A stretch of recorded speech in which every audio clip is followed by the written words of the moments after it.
नमस्ते दोस्तों, मैं हूं क्लिनिकल न्यूट्रिशनिस्ट हिना शाह। समस्या से समाधान तक में आज हम बात करेंगे खाने में कौन से तेल का उपयोग करना चाहिए जिससे हमारी सेहत अच्छी रहे।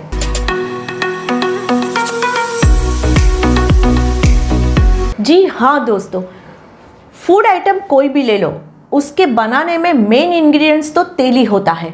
पूरे खाने का स्वाद तेल के ऊपर निर्धारित है और हमारी हेल्थ खाने के ऊपर निर्धारित है। तो आज मैं तेल के बारे में ऐसी 4 बातें बताना चाहती हूँ कि जिसके खाने से हमारे हेल्थ को कोई नुकसान ना हो। तो फर्स्ट, कभी वनस्पति ऑयल का उपयोग ना करें। वनस्पति ऑयल में ट्रांस फैट आती है जो हमारे हार्ट के फंक्शन को खराब करती है।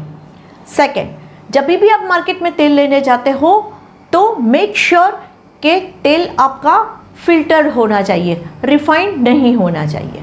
थर्ड, जिस तेल का स्मोक पॉइंट हाई है ऐसे ही तेल को खाना पकाने में या किसी भी चीज़ को फ्राई करने में यूज़ करना चाहिए। एंड फोर्थ, सलाद है या ढोकला है, हांडवा है, जिसमें आप कच्चा तेल खाना चाहते हो उस जगह पे आपको कोल्ड प्रेस या एक्स्ट्रा वर्जिन ऑयल का यूज़ करना चाहिए। Thank you.